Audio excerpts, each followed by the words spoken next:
ಜಾಣರಗುರು ಹಾಗೂ ಸಂಯುಕ್ತ ಕರ್ನಾಟಕ ಪತ್ರಿಕೆಯು 1924ರಲ್ಲಿ ಪ್ರಾರಂಭಗೊಂಡಿತು. ಇದು ಸ್ವಾತಂತ್ರ್ಯ ಪೂರ್ವದ ಏಕೈಕ ಪತ್ರಿಕೆ ಅಂತ ಹೇಳಿದ್ರೆ ತಪ್ಪಾಗೋದಿಲ್ಲ.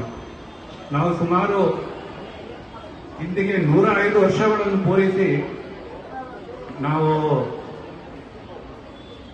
ಮತ್ತಷ್ಟು ಉನ್ನತ ಏರಿಕೆ ಹೇಳುತ್ತಿದ್ದೇವೆ ಅಂತ ಹೇಳೋದಕ್ಕೆ ಒಂದು ಖುಷಿ ಆಗುತ್ತೆ. ಬೇಸಿಕಲಿ ನಾವು ಸಂಯುಕ್ತ ಕರ್ನಾಟಕ ಅನ್ನೋದು ನ್ಯೂಸ್ ಪೇಪರ್ ಆಗಿರೋದ್ರಿಂದ ದಿನಗಳ ಆಗುಹೋಗುಗಳನ್ನು ನಾವು ಎಲ್ಲ ವರ್ಗದ ಅಭಿಪ್ರಾಯವನ್ನು ಮತ್ತು ಆಗುಹೋಗುಗಳನ್ನು ಜನರಿಗೆ ತಲುಪಿಸೋದು ನಮ್ಮ ಮೇನ್ ಅಭಿಪ್ರಾಯ ಆಗಿರುತ್ತೆ. ನಿಮಗೆ ಸೆಕೆಂಡ್ PU ಆಗಿರೋದ್ರಿಂದ ನಿಮ್ಮಲ್ಲಿ ನಾನು ಒಂದು ಚಿಕ್ಕ ಕಿವಿ ಮಾತು ಏನು ಹೇಳುತ್ತೀನಿ ಅಂದ್ರೆ, ಪತ್ರಿಕೆ ಓದುವುದನ್ನು ಈಗಿನ ಇದರಲ್ಲಿ ಸ್ವಲ್ಪ ರೂಢಿ ಮಾಡ್ಕೋಬೇಕಾಗತ್ತೆ. ಪತ್ರಿಕೆ ಓದೋದ್ರಿಂದ ನಿಮಗೆ ನಾನು ಅಡ್ವಾಂಟೇಜ್ ಹೇಳ್ಬಹುದು. ಪತ್ರಿಕೆ ಓದೋದ್ರಿಂದ ನಿಮಗೆ ಕಾನ್ಸಂಟ್ರೇಷನ್ ಬರುತ್ತೆ. ಅನ್ಲೈಕ್ ಇವಾಗ ಮೊಬೈಲ್ ಇಲ್ದಿರೋ ಮನೆ ಇಲ್ಲ ಅಂತ ಎಲ್ಲರಿಗೂ ಗೊತ್ತಿರೋದಿದೆ. ಆದ್ರೂ ಪತ್ರಿಕೆಗಳಿಗೆ ಒಂದು ಸೀಮಿತವಾದ ಒಂದು ಅರ್ಧ ಗಂಟೆ ಆದರೂ ನೀವು ಸ್ಪೆಂಡ್ ಮಾಡೋದ್ರಿಂದ ನಿಮಗೆ ಪತ್ರಿಕೆ ಓದೋದ್ರಿಂದ ಮೈಂಡ್ ನಿಮಗೆ ಫ್ಲಕ್ಚುಯೇಷನ್ಸ್ ಆಗೋದಿಲ್ಲ. ಈ ಮೊಬೈಲ್ ನೋಡೋದ್ರಿಂದ ನಿಮ್ಗೆ ಏನಾಗುತ್ತೆ ಅಂದ್ರೆ, it will be a very interesting programs, but ಏನಾಗುತ್ತೆ ಅಂದ್ರೆ you will have a lot of distractions. ಏನ್ ಹೇಳೋಕೆ ಬಯಸ್ತೀನಿ ಅಂತ ಹೇಳಿದ್ರೆ, ನಿಮ್ಗೆ ಸೆಕೆಂಡ್ PU ಬಂದ್ಬಿಟ್ಟು ನಿಮ್ಮ ಲೈಫಲ್ಲಿ ಟರ್ನಿಂಗ್ ಪಾಯಿಂಟ್. ನೀವು ನಿಮ್ಮ ಎಜುಕೇಶನ್ ಈ ಸೆಕೆಂಡ್ PU ಅನ್ನು ದಾಟಿದ ನಂತರ ನಿಮ್ಗೆ ನೀವು ಹೇಗೆ ನಿಮ್ಮ ಭವಿಷ್ಯವನ್ನು ರೂಪಿಸ್ಕೊಳ್ತೀರ ಅನ್ನೋದ್ರ ಮೇಲೆ ಇದು ಒಂದು ಮೈಲುಗಲ್ಲು ಅಂತಂದು ಹೇಳಿದ್ರೆ ನಾನು ತಪ್ಪಾಗೋದಿಲ್ಲ ಇದು. ಸೊ ಈಗಿನ ಮಕ್ಕಳಿಗೆ ನಾವೇನು ಹೇಳೋ ಥರ ಏನಿಲ್ಲ, ಬಿಕಾಸ್ ಜನ್ರಿ ಇವರೆಲ್ಲ ಒಂದು. ಇನ್ನೊಂದೇನೆಂದ್ರೆ, ಎಲ್ಲರೂ AIS ಆಗಿದ್ದೀರಾ ಅಂತ ಅನ್ಕೊಳ್ತೀನಿ. ಸೊ ನನ್ನ ಒಂದು ಇದು ಏನಂದ್ರೆ, ನಮ್ಮ ಜಾಣರಗುರು ಅಂತ ಒಂದು ಮಕ್ಕಳಿಗಾಗಿ ಅಂದರೆ ವಿದ್ಯಾರ್ಥಿಗಳಿಗಾಗಿ ಒಂದು ನಾವು ಪತ್ರಿಕೆಯನ್ನು ತಂದಿದ್ದೀವಿ. ಇದರಲ್ಲಿ ಬೇಸಿಕಲಿ ನಾವು ದಿನದ ಅಂದಿನ ಮೇನ್ ಮುಖ್ಯಾಂಶಗಳನ್ನು ಹೊರತುಪಡಿಸಿ ನಾವು ಕ್ವಶನ್ ಪೇಪರ್ಸ್ ಮತ್ತು ಎಲ್ಲ ಸಬ್ಜೆಕ್ಟ್ಸ್ ಅನ್ನು ಕವರ್ ಮಾಡ್ತಾ ಇದ್ದೀವಿ. ಇದು ನಿಮಗೆ ಕಾಂಪಿಟೇಟಿವ್ ಎಕ್ಸಾಮ್ ಆಗ್ಬೋದು, UPSC ಆಗ್ಬೋದು, ಸೆಕೆಂಡ್ PU ಆಗ್ಬೋದು, ಮತ್ತೆ ರೈಲ್ವೆ ಬೋರ್ಡ್ ಎಕ್ಸಾಮ್ಗೆ ಆಗ್ಬೋದು, ನೀಟ್ ಪ್ರಿಪರೇಷನ್ ಆಗ್ಬೋದು.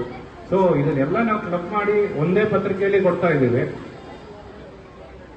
ಇದರಲ್ಲಿ ನಮಗೆ ಡಿಜಿಟಲ್ ಆಪ್ಷನ್ ಇದೆ. ನಮಗೆ ನೀವು ಪತ್ರಿಕೆ ಪೇಪರ್ ನೀವು ಕೈಯಲ್ಲಿ ಹಿಡಿದು ಓದುವಷ್ಟು ಡಿಜಿಟಲ್ ಅಲ್ಲಿ ನಿಮಗೆ ಬರೋದಿಲ್ಲ ಅಂತ ನನ್ನ ಅಭಿಪ್ರಾಯ. ಮಾನ್ಯ ಶಾಸಕರು ಈ ಜಾಣರಗುರು ಎಲ್ಲ ಮಕ್ಕಳಿಗೆ ತಲುಪಬೇಕು ಅಂತಂದೇಳಿ ತಮ್ಮ ದೂರದೃಷ್ಟಿಯಿಂದ ಮತ್ತೆ ಎಲ್ಲರಿಗೂ ಒಳ್ಳೆಯದಾಗಲಿ ಅಂತ ಹೇಳ್ಬಿಟ್ಟು ಒಂದು ಸ್ವಲ್ಪ ಕಾಪೀಸ್ ಸ್ಪಾನ್ಸರ್ ಮಾಡ್ತಾ ಇದ್ದಾರೆ. ನಾವು ಅವರಿಗೆ ಸಂಯುಕ್ತ ಕರ್ನಾಟಕ ಪರವಾಗಿ ಆಭಾರಿಯನ್ನು ತೋರಿಸ್ತಾ ಇದ್ದೇವೆ. Thank you sir. ಅದರಂತೆ ನಮ್ಮ ಎಲ್ಲ ಈ ಪತ್ರಿಕೆ ಓದೋದ್ರ ಜೊತೆ ನಾನು ಒಂದು ಕಿವಿ ಮಾತನ್ನು ಹೇಳ್ತೀನಿ. ಅದ್ರ ಜೊತೆ ಇವಾಗ ನ್ಯೂ ಜನರೇಷನ್ ಓದೋದ್ರ ಜೊತೆ ನೀವು ಟೆಕ್ ಸೇವಿ ಕೂಡ ಆಗಿ ಅಂತ ನಾವು ಒಂದು ಸಜೆಸ್ಟ್ ಮಾಡ್ತೀವಿ. ಈಗಿನ ಜನರೇಷನ್ AI ಜನರೇಷನ್ ಆಗಿರೋದ್ರಿಂದ ನಿಮಗೆ ಯಾರಿಗೂ ಪೇ ಮಾಡೋ ನೆಸೆಸಿಟಿ ಇಲ್ಲ. Instead of watching YouTube or Instagram or ಇದರಲ್ಲಿ ಟೈಮ್ ಸ್ಪೆಂಡ್ ಮಾಡೋದಕ್ಕಿಂತ ನೀವು AI ಟೂಲ್ಸ್ ಯೂಸ್ ಮಾಡಿ ನಿಮ್ಮ ಜ್ಞಾನನ ಅಭಿವೃದ್ಧಿ ಪಡಿಸ್ಕೊಳ್ಳೋದ್ರಲ್ಲಿ ನಿಮಗೆ ಅದು ಸಹಾಯ ಮಾಡುತ್ತೆ ಅಂತ ಹೇಳೋದಕ್ಕೆ ಇಚ್ಛಿಸ್ತೇನೆ. ಇದರಲ್ಲಿ ಬರುವ ಜ್ಞಾನ, ವಿಜ್ಞಾನ, ಇತಿಹಾಸ ಇದರಿಂದ ನಾವು ತಿಳಿದುಕೊಳ್ಳಬಹುದು ಮತ್ತು ಯೋಚನಾ ಶಕ್ತಿಯು ಹೆಚ್ಚಾಗುತ್ತದೆ. ಹಾಗೂ ಪದಬಂಧ ಮತ್ತು ಒಗಟುಗಳು ಇದರಿಂದಲೂ ನಮ್ಮ ಆಲೋಚನಾ ಶಕ್ತಿಗಳು ಚುರುಕಾಗುತ್ತದೆ. ಮತ್ತು ಇಂತಹ ಇಂಟರ್ನೆಟ್ ಮತ್ತು ಮೊಬೈಲ್ಗಳಿಂದ ಮುಳುಗಿರುವ ನಾವು ಈ ಪತ್ರಿಕೆಯನ್ನು ಓದುವುದರಿಂದ ನಮಗೆ ಹಲವಾರು ಉಪಯೋಗಗಳು ಆಗುತ್ತದೆ. ಮತ್ತು ಈ ಪತ್ರಿಕೆಯನ್ನು ಓದುವುದರಿಂದ ನಾವು ಹೆಚ್ಚಿನ ಜ್ಞಾನವನ್ನು ಪಡೆಯುತ್ತೇವೆ. ಮತ್ತು ಪುಸ್ತಕದಲ್ಲೇ ಅಲ್ಲ, ಪಾಠದಲ್ಲೂ ಅಲ್ಲೇ ಪತ್ರಿಕೆಯಲ್ಲೂ ನಾವು ಹೆಚ್ಚಿನ ಲೋಕಜ್ಞಾನವನ್ನು ತಿಳಿದುಕೊಳ್ಳಬಹುದು. ಮತ್ತು ಹೆಚ್ಚಿನ ಚುರುಕಾದತನವನ್ನು ತೋರಿಸಬಹುದು ಎಂದು ಈ ಪತ್ರಿಕೆಯ ಮೂಲಕ ನನಗೆ ತಿಳಿಯಿತು. ಮತ್ತು ಈ ಇಂಟರ್ನೆಟ್ ಕಾಲದಲ್ಲೂ ನಾವು ಪತ್ರಿಕೆಯನ್ನು ಅತ್ಯವಶ್ಯವಾಗಿ ಓದಬೇಕು. ಇದನ್ನು ನಮಗೆ ಅವಕಾಶ ಮಾಡಿಕೊಟ್ಟ ಎಲ್ಲರಿಗೂ ಧನ್ಯವಾದ ಹೇಳುತ್ತೇನೆ. ಮತ್ತು ನಾವು ಇದರ ಸದುಪಯೋಗಗಳನ್ನು ಪಡಿಸಿಕೊಳ್ಳೋಣ ಹಾಗೂ ಎಲ್ಲರೂ ಇದನ್ನು ಉಪಯೋಗಿಸಿಕೊಳ್ಳಿ ಮತ್ತು ಎಲ್ಲರೂ ಜಾಣರಾಗೋಣ ಎಂದು ಹೇಳುತ್ತೇನೆ. ಧನ್ಯವಾದಗಳು. ಜೈತವಾಗಿ ಕೊಟ್ಟಿರ್ತಾರೆ. ಮತ್ತೆ ಯಾವುದು ನೇಮಕಾತಿ ಆಗ್ಬೇಕು ಅದ್ರ ಬಗ್ಗೆ ಸಹ ಕೊಟ್ಟಿರ್ತಾರೆ. 2-3ನೇ ಪೇಜ್ ಬಗ್ಗೆ ಅದ್ರಲ್ಲಿ ಏನ್ ಕೊಟ್ಟಿರ್ತಾರೆ ಅಂದ್ರೆ SSLC ಮತ್ತು PUC ಬಗ್ಗೆ ಕೊಟ್ಟಿರ್ತಾರೆ.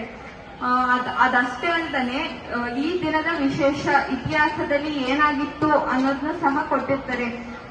ಯಾರು ಹುಟ್ಟಿದ್ರು ಅಥವಾ ಈ ದಿನದಲ್ಲಿ ಇತಿಹಾಸದಲ್ಲಿ ಏನಾಗಿತ್ತು ಅದನ್ನ ಕೊಟ್ಟಿರ್ತಾರೆ. ಕನ್ನಡ ಗ್ರಾಮರ್ ಬಗ್ಗೆ ಕೊಟ್ಟಿರ್ತಾರೆ. ಅದನ್ನ ನಾವು ಸುಮ್ಮನೆ ಕ್ಲಾಸಲ್ಲಿ ಮಧ್ಯಾಹ್ನ ಊಟ ಆದ್ಮೇಲೆ ನೋಡ್ತಿರ್ಬೇಕಾದ್ರೆ ತತ್ಸಮ ತದ್ಭವ ಆಗಿರ್ಬೋದು ಎಲ್ಲ ವ್ಯಾಕರಣಗಳು ಕೂಡ ಕವರ್ ಮಾಡಿರ್ತಾರೆ. 6-7ನೇ ಪೇಜಿಗೆ ಬಂದ್ರೆ ಕಾಂಪಿಟೇಟಿವ್ ಎಕ್ಸಾಮ್ ಬಗ್ಗೆ ಕೊಟ್ಟಿರ್ತಾರೆ. ಅದರಲ್ಲಿ ನೀಟ್ ಆಗಿರ್ಬೋದು, KCT, UPSC ಎಲ್ಲದ್ರ ಬಗ್ಗೆನೂ ಕೊಟ್ಟಿರ್ತಾರೆ. ದಿನ 2 ಕ್ವಶನ್ ಓದ್ಕೊಂಡ್ರೆ ಸಾಕು, ಅದು ನಮ್ಗೆ ಉಪಯೋಗ ಆಗುತ್ತೆ. ನೆಕ್ಸ್ಟ್ ಡೈಲಿ ಸೈನ್ಸ್, ಪ್ರೇರಣಾತ್ಮಕ ಕತೆ, ವಿದ್ಯಾರ್ಥಿ ಬಂಧ ಇಂತ ಹಲವು ವಿಷಯಗಳನ್ನ ಇಟ್ಟಿದ್ದಾರೆ. ಪ್ರೇರಣಾತ್ಮಕ ಕತೆ ಅಂದ್ರೆ ಯಾವ್ದಾದ್ರು ಒಬ್ರು ಸಾಧನೆ ಮಾಡಿರೋರ್ ಬಗ್ಗೆ ಇರುತ್ತೆ. ಅದನ್ನ ಓದಿದ್ರೆ ನಮಗೂ ಕೂಡ ಏನೋ ಒಂದು ಪ್ರೇರಣೆ ಸಿಗುತ್ತೆ. ನುಡಿಮುತ್ತು ಅಂತ ಫ್ರಂಟ್ ಪೇಜ್ ಅಲ್ಲಿ ಕೊಟ್ಟಿದ್ದಾರೆ. ಅದು ದಿನ ಯಾವಾಗ್ಲೂ ಅಬ್ಸರ್ವ್ ಮಾಡಿ ನೋಡಿ ಅದು ವಿದ್ಯಾರ್ಥಿಗಳನ್ನ ಉರಿದುಂಬಿಸೋದಾಗಿರ್ಬೋದು, ಅದರಲ್ಲಿ ಜಾಸ್ತಿ ಪ್ರೇರಣೆ ಸಿಗುತ್ತೆ ವಿದ್ಯಾರ್ಥಿಗಳಿಗೆ. ಒಂದ್ ಹೇಳ್ಬೇಕು ಅಂದ್ರೆ ಕಷ್ಟಗಳು ನಮ್ಗೆ ಯಾವತ್ತೂ ನಮ್ಮನ್ನ ಕುಗ್ಸಕ್ ಬರೋದಿಲ್ಲ, ಅದು ನಮ್ಮಲ್ಲಿರುವ ಶಕ್ತಿಯನ್ನು ಬೆಳೆಸಕ್ ಬರುತ್ತೆ ಅಂತ ಕೊಟ್ಟಿದ್ರು. ಅದು ನನಗೆ ತುಂಬಾ ಇಷ್ಟ ಆಯ್ತು ಇಷ್ಟು ದಿನ ಓದಿದ್ರಲ್ಲಿ. ಸಂಯುಕ್ತ ಕರ್ನಾಟಕ ಪೇಪರ್ ಬರೀ ನಾನು ಈ ವರ್ಷ ಓದಿಲ್ಲ, 10th ಅಲ್ಲೂ ಸಹ ಕೊಟ್ಟಿದ್ರು ನಮ್ಮ ಸ್ಕೂಲಲ್ಲಿ. ತುಂಬಾ ಉಪಯೋಗ ಆಯ್ತು. ನೀವು ಓದಿ, ಯಾರು ವೇಸ್ಟ್ ಮಾಡಬೇಡಿ. ತುಂಬಾ ಜನ ಕೆಳಗಡೆ ಬಿಟ್ಟಿರ್ತೀರಾ, ಅದನ್ನೆಲ್ಲ ಯೂಸ್ ಮಾಡ್ಕೊಳ್ಳಿ. ದಿನ ಓದಿ ಪ್ರೇರಣೆ ಸಿಗುತ್ತೆ. ಮತ್ತೆ ಅದಷ್ಟೇ ಅಲ್ಲದೆ ಹೈಯರ್ ಸ್ಟಡೀಸ್ಗೆ ಹೋದಾಗ ನಮ್ಗೆ ಯಾವ ಸ್ಕಾಲರ್ಶಿಪ್ ಸಿಗುತ್ತೆ, ಆ ಸ್ಕಾಲರ್ಶಿಪ್ಗೆ ಅಲ್ಲೇ ವೆಬ್ಸೈಟ್ ಸಹ ಕೊಟ್ಟಿರ್ತಾರೆ, ಅದರಲ್ಲೇ ನಾವು ಅಪ್ಲೈ ಮಾಡ್ಕೋಬಹುದು. ಇದನ್ನೆಲ್ಲ ನಮ್ಗೆ ಒಂದೇ ಪೇಪರ್ ಅಲ್ಲಿ ಕೊಡ್ತಾ ಸಂಯುಕ್ತ ಕರ್ನಾಟಕ ಟೀಮ್ಗೆ ನಾನು ಧನ್ಯವಾದಗಳನ್ನು ತಿಳಿಸ್ತಿದ್ದೀನಿ. ಮತ್ತೆ ಇದನ್ನ ಉಚಿತವಾಗಿ ನಮ್ಗೆ ನೀಡ್ತಿರುವ ಜನಪ್ರಿಯ ಶಾಸಕರಿಗೂ ಸಹ ನಾನು ಧನ್ಯವಾದಗಳನ್ನು ತಿಳಿಸುತ್ತೇನೆ. ಇಷ್ಟು ಮಾತನಾಡಲು ಅವಕಾಶ ಕೊಟ್ಟ ಎಲ್ಲರಿಗೂ ಧನ್ಯವಾದಗಳು. ಜೈ ಹಿಂದ್, ಜೈ ಕರ್ನಾಟಕ.